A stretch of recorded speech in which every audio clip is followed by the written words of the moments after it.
Hi, I'm Dr. Laura Dronin with McCarran Lake Chiropractic Clinic. Sometimes we get the question here on what do you do if I feel like I'm too sore for a hands-on adjustment? So I want to introduce you to our tool called an Activator. And what this does is the impulse of the adjustment comes right through this rubber tip.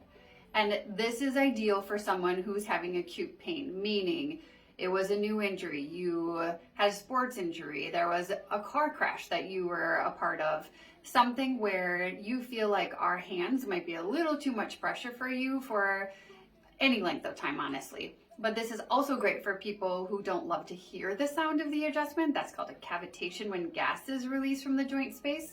And also for people that don't have a lot of joint space due to things like degeneration of the spine. So this is a tool that we will use to help out when you feel like you might be too sore to have us press on you. So don't hesitate to continue to schedule that appointment.